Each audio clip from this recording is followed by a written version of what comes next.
Yeah, this is one of those strange problems you might remember before Roundup, all that ancient history before Roundup. We talked about how these look bizarre, but I'm giving these to you for a reason. You're gonna see these again real soon, and I want you to get some authentic practice with the limit part of this before we get to them.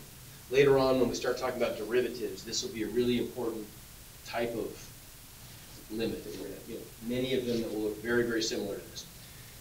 So what does this mean then? It looks like a mess, right? There's all kinds of x's and h's and things, but let's look at this in terms of what's given. They define the function f of x in terms of x, and then they're asking us to evaluate this bizarre limit. But just take this piece by piece.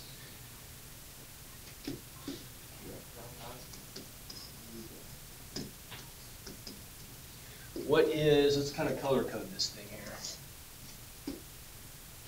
What's that going to look like? It's going to be wherever, all we're going to do is we're just going to use the pattern established by f of x, and we're going to evaluate that at x plus h instead. Translation, just substitute, right? Where you used to have x's, now you're going to replace those with x plus h's, right? Yeah. So that's going to look like the quantity x plus h squared minus 10 times x plus h minus f of x is just defined in terms of x's, right? So minus the quantity x squared minus 10x. You see why it has to be a quantity there, right? Because you're subtracting that whole expression up there, right? Technically, we don't really need these, so I'll do them in light blue. Technically, that might be a nice organizational feature to put the blue stuff in parentheses or brackets also, but we don't need them because nothing's being done to them, right? Divided by h as h goes to 0. Now that looks like a mess, but these are what I like to call self-cleaning functions. They look messy, but they will work out. If we try to evaluate this thing directly, which I neglected to do, but if we did that, if we let h go to 0, what is this going to be? F of x plus 0 would just be f of x, right? So on the top I would have f of x minus f of x, which is a big fat 0. On the bottom, we'd have 0. So we know it's more work, right? So guaranteed, this is going to, when all the dust settles, when we do our algebraic manipulation here, it's gonna pan out. So what would the work look like? Yeah, we're just gonna expand everything out. We're gonna, we'll be able to eliminate a bunch of terms by subtraction, and you can maybe even see what's terms one by one. Say it again. You have to scratch out one term, and then write the whole thing over. No, of course not. No, you can. You can just cross them out. When you get like x squared minus x squared, just cross them out. But you see what's going to happen with this then? If I expand this whole thing out, I'm going to get, what, x squared plus 2xh plus h squared, right? Minus 10x minus 10h minus x squared plus 10x when I distribute that negative. You can already kind of see what's going to happen. All the terms that don't have h's in them are going to cancel horizontally by subtraction or addition, right? You get the idea? Then all you're going to be left with is some terms on the top that have h's in them and an h on the bottom, and what would you do? Well, factor out the h and then cancel, right? Do we want to go through this one? Okay, we'll take the time. That's fine. I just don't know where you stop. I can't remember if we finished one of these completely last week or not, so we'll go ahead and do this one. So if I expand out all the blue stuff, let's kind of abbreviate that. You guys can help me out with that. X plus h squared is?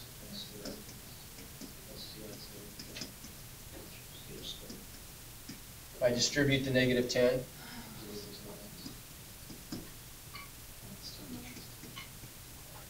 okay, and now let's distribute the negative over the negative 1 over this quantity. What do we get?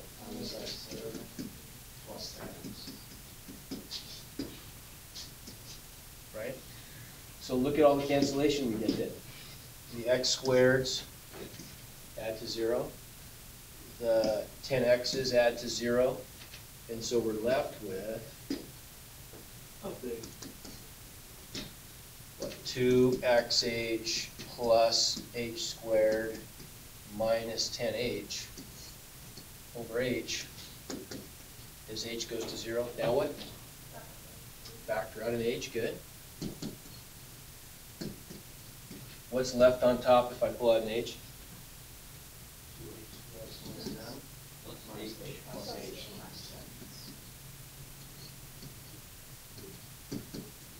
And then we can vertically cancel the h's, right? And that should be familiar. Remember all that work we did before Roundup where, and you've had a lot of practice with this, right? When you try to factor the top, factor the bottom, cancel the like factors, right? And that eliminates the indeterminacy. The 0 over 0 part goes away. So we let h go to 0, and that's what we get. There's one other part to this, though. When h goes to 0, so these cancel the 1, what happens to that term? Yeah, it goes to 0, doesn't it? And so we just end up with then, when we take our limit, when we actually evaluate this thing, when h is 0, all the h's are gone now, and so I just get 2x minus 10. Yep. Okay?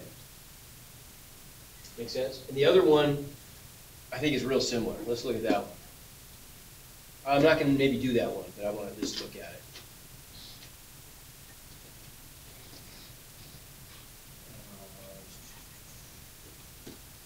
How do I go to the next? There's little. Oh, I don't know. Never mind. Huh. Never mind.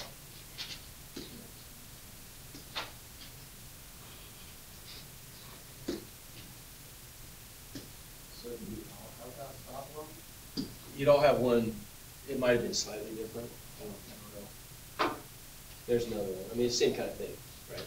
So we see how much of it swap numbers. Okay. And what about this guy? Let's take a quick look at this one. It's pretty similar. It's pretty similar, but there's some other stuff going on here. This one's, and I want you guys to start to get used to these kinds of problems, where it's a little deeper than just, you gotta scratch more than just the surface on it. You gotta do some other stuff to set this up. This is the kind of thing, like on an open-ended question on the AP test, this is the kind of stuff you're likely to see. First small step to take is just to not panic when you see all this stuff. Because it just takes a little longer to digest, but not much. It really doesn't. I mean, you just got to kind of think about this, and let's walk through it step by step. Let's at least talk about how we do this one. Can we just quickly say that it doesn't cancel, or it cancels out? Can we quickly do that? You mean to show your work on it? Yeah, can we just like sub the t over there for an a, s of a minus s of a, just the t is the same? I mean, you don't. All you can show that it's 0 over 0. So you need to do more work. So just quickly write 0 over 0. We don't have to show that actually it's 0 over 0. On the AP test, I would say it's indeterminate. It's Yes. indeterminate, right? But do we just have to write 0 over 0? No, that's fine. Just write 0 over 0. Yeah, you don't have to do any work on that. Yeah, just equals 0 over 0, and then do more work. So what about this? It's telling us that this gives us the height of an object in meters that's fallen from a height of 275 meters. And here's the position function, right? It's a function of time. So if I plug in 0 into that function, what should I get? 275, which makes sense, doesn't it? Because that's right when I drop it. And then if I plug in 2, I'm going to get something less than that because it's fallen a little bit, right? So you kind of get an idea what that function is doing, okay? The velocity is defined like this. Okay, and what we want to do here is we're going to look at these two instances. We want to look at when t equals 0, we want to know what's the, based on this function, what's the velocity? Okay? So let's just do this one together. This is a little tricky first time through. Well, at least do the first part together. How's that?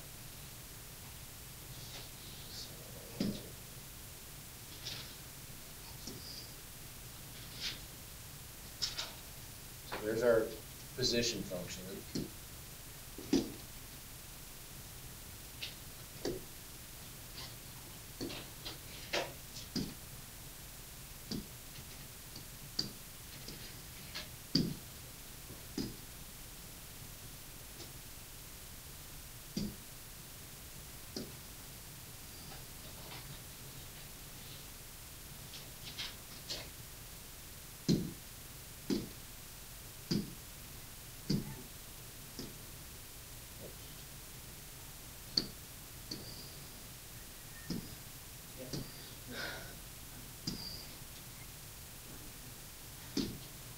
Okay, we're trying to find when t equals 2, number 1, right?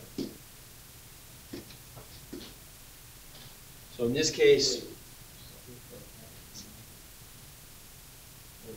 equals 2, we're solving that. so we're looking at the case where t is equal to 2. Yeah. Okay. And this is a little bit, we're looking at time t equals a, so really the value we're plugging in, that's a little bit confusing.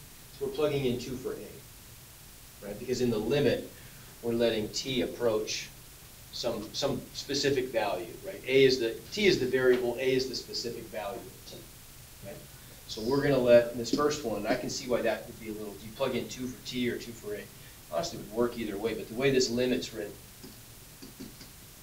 that's what all that stuff means, is a equals So 2. T equals 2, so you plug in 2 for T, and then you also plug in for A. Well, we're gonna take a limit as t approaches 2, Yeah.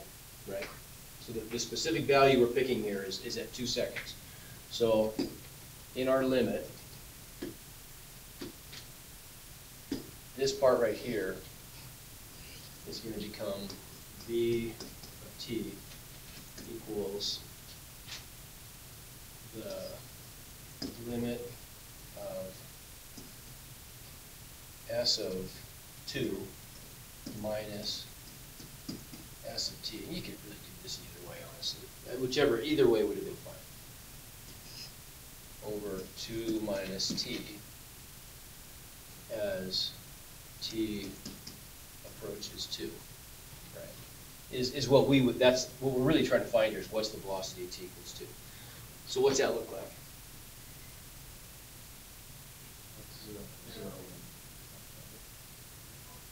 Well, it's 0 over 0, right?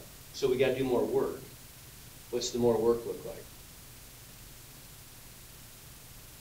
Expanding it. So we're going to expand this thing out, right? We've got this s of t up here. Well, s of a, if a is equal to 2, we can just plug a in up there, can't we? Right? What's that give you? Somebody with your fancy calculators, tell me, what do I end up getting if I plug in 2?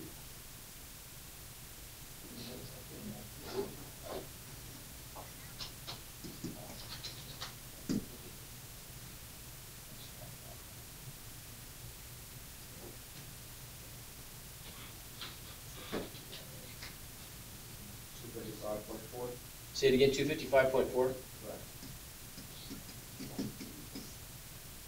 Minus s of t is this, right? Minus the quantity negative 4.9 t squared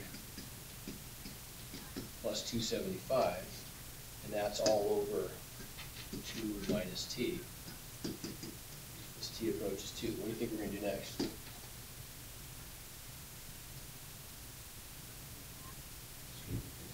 Distribute the negative. Good, so we're just going to keep simplifying.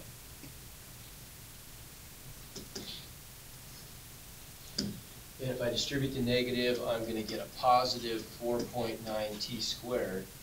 And 255.4 minus 275 is what?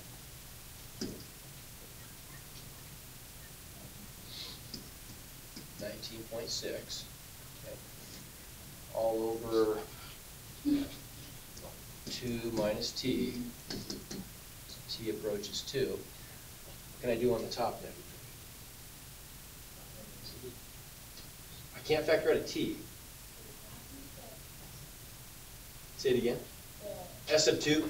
S of 2 gives me, if I plug 2 into my function, see, that's really all I'm doing, is I'm plugging 2 in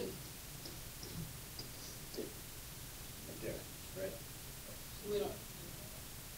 Well, we're just gonna make it a number. If I plug 2 in, S of 2 is equal to negative 4.9 times 2 squared plus 275. What you guys told me is just that number. Oh, so that's where it went, okay. Okay. Okay, what can I do on the top there? It looks pretty bad, but it actually works out pretty nicely. Factor out A 4.9. a 4.9. Good, I'll factor out a 4.9. So on the top, if I take out a 4.9, 19.6 is just 4 times 4.9. Right, so I end up with t squared minus 2 over 2 minus t. Now this is starting to look a little better, isn't it? You even have to divide that. Minus Would it be 4. minus 4? Oh, 4, sorry. 4, you're right.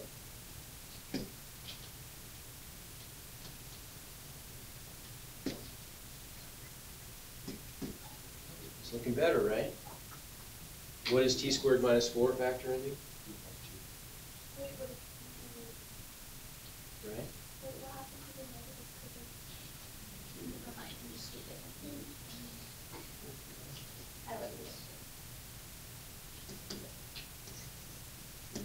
So there's our constant factor, 4.9. We get a t minus 2 times a t plus 2 all over 2 minus t. And what could we do? I mean, how do we want to fix that so we can cancel? Good. So you can do this any number of ways. The way I would probably think about it is factoring a negative out of the top, but you could also do it by just multiplying top and bottom by -1, same thing. Make that negative.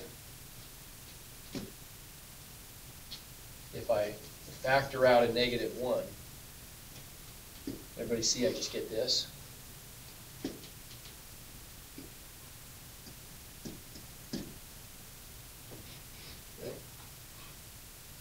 Okay, and now I get my cancellation. Right, there's where the 0 over 0 is coming in. So when that's gone, once I cancel those factors, what can I do? Just simplify. What does that mean? Or we have to do just that. plug in 2t. Evaluate it, yeah, I'm just gonna plug in 2, right? So I'm gonna get It's negative 15.6. negative 4.9 times 2 plus 2 is 4 equals negative 19.6, and whatever our units are, meters per second. Okay? So for the second part, I'm gonna let you guys do that. When it hits the ground, what in the world's that mean? Remember the height. Okay, so how would we go about that? I'm gonna make you guys do this, but I want you to think this through for a second. If when it hits the ground is gonna be when S is equal to what? If S is the height above the ground, 0, right? So that's when S is 0. So all I really need to do then is to find the time, because isn't that what we did in our example? We plugged in, we had a value of t, we used 2, right? That was given to us, that was the value of time that we were using. This time they're not explicitly giving us a value, but they're telling us we're gonna pick the time when it hits the ground. So all we'd have to do is set S equal to 0 and solve for t, right?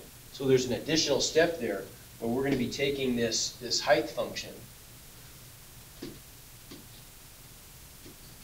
for part B. We're going to be setting S of t, which is, what was it again? 4 point, negative 4.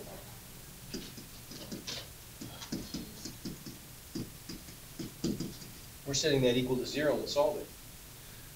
I don't care what the exact answers are. We're going to get some decimal answers. Will that be the answer? No, that's just the value of t. Okay. Right. And then once we get the value of t, we want to figure out we want to answer the question, what's the velocity going to be at that time? So we'd have to evaluate that limit there. Really all we're doing is figuring out what value of a we're using. And then we got to go back and do the same thing we just did, right? Okay, but why don't you use technology on the second part? Okay. So that'll make it a lot easier, right? All we've got to do then is we've just got this function that we're evaluating this limit as t approaches some decimal number you're going to find by solving that equation, right? How could we do this using technology, like on our graphing calculators? We can get this really easily. What could we do? Right? Graphing, it takes too long. You probably just want to use the table, right? So if we had a number there that we could plug in for A,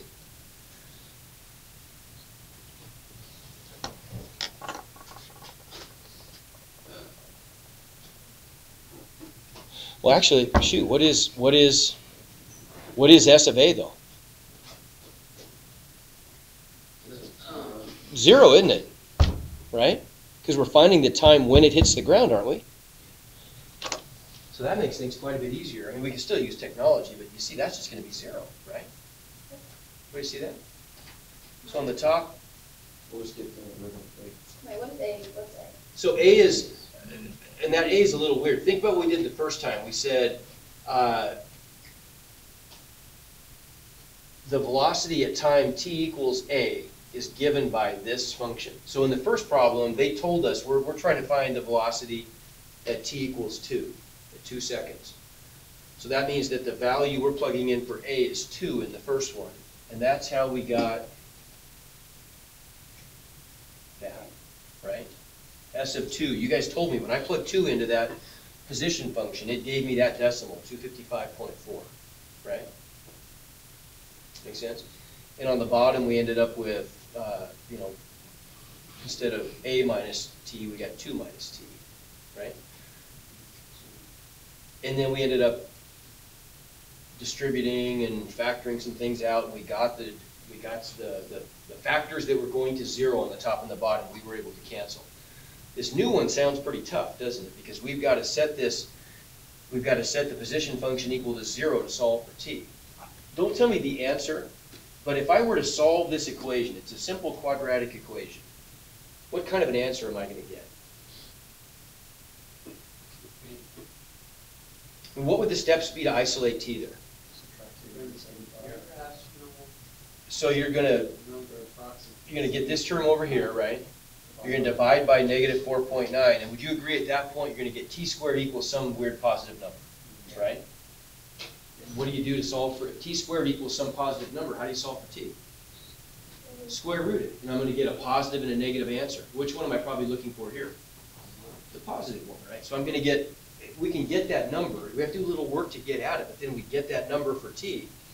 When I plug that in, though, part of my job is going to get a little bit easier, isn't it? Because part of my job, instead of plugging in 2 up here, I'm going to be plugging in some weird decimal. But I'm going to be wasting some time if I actually calculate what the value of this function is when I plug that decimal in. Because, as Kirk told us, it's going to be 0, right?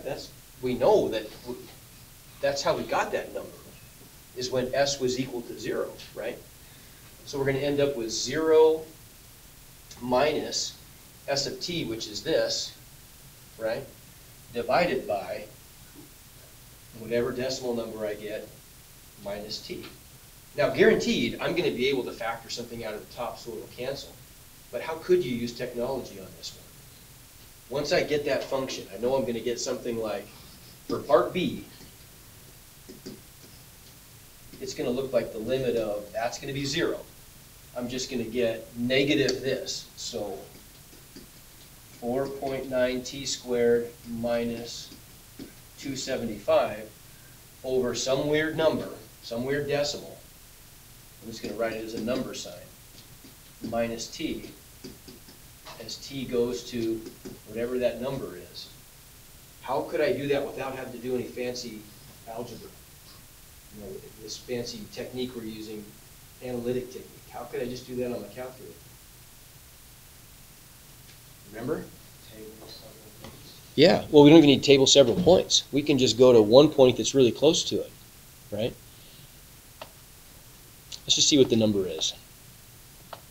The number that you get, 7.49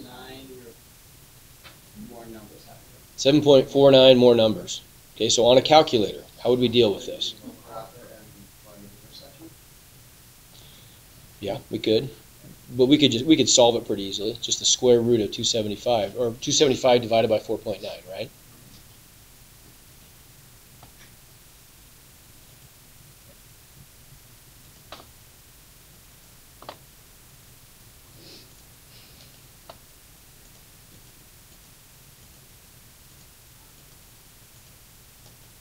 There it is.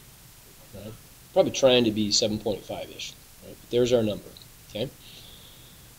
Let's go ahead and store that as x. Okay, just so we have it. So if I want to evaluate this limit that we're talking about, we want to take the limit. Where did I write this thing down? Right there, right? We want to take that limit. Only number is actually 7.49, blah, blah, blah, right?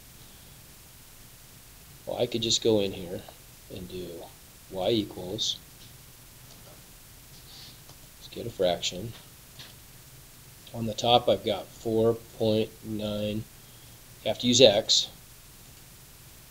squared minus 275. On the bottom I've got x minus, what was that number? Did anybody write it down? 7 point what? It's the number minus x. 7.491491773. 49149. What was? 1773. Say it again. Oh yeah, I got to do that minus x, don't I?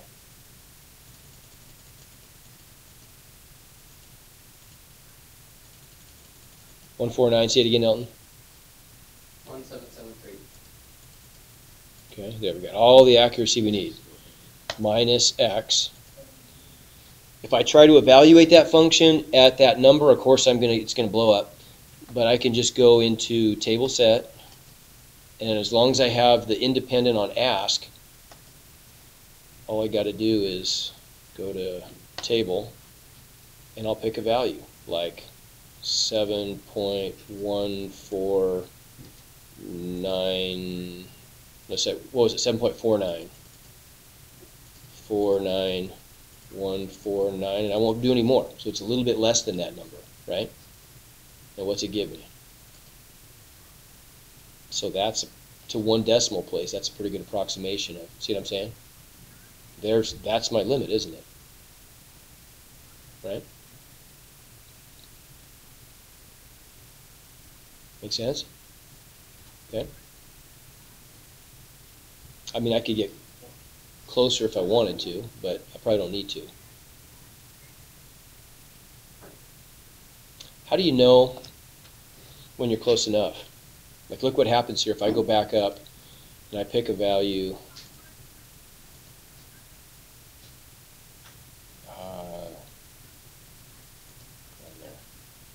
7.49. What do you notice? I mean, to 1 decimal place, it's the same, isn't it? Right? So, do I need to go any further? No. Right? It hasn't changed. To 1 decimal place, it stayed the same. So I put in an accurate enough decimal. If I only did something like 7.4, that's probably not going to be accurate enough. Right? I got to get a little closer than that. Well, that wasn't even, okay, 7.5. I should have done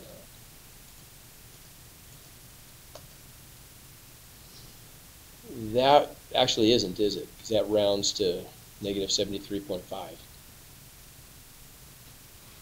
You see that? So as long as we just go high enough that the tens digit, or the decimal place, we wanted 1 decimal place, it's not changing. So we're there. Okay? Questions? That's a tough one. I mean, that's a pretty tough one. I'll grant you. Okay. All right. Okay, for today, we're not going to have much time. How much time do we have? 4 minutes. 4 minutes. For tomorrow, we'll do some one-sided limit stuff. That's probably good to have a little discussion about last week. Yeah. Okay. Good. When are all of those Moodle assignments due? So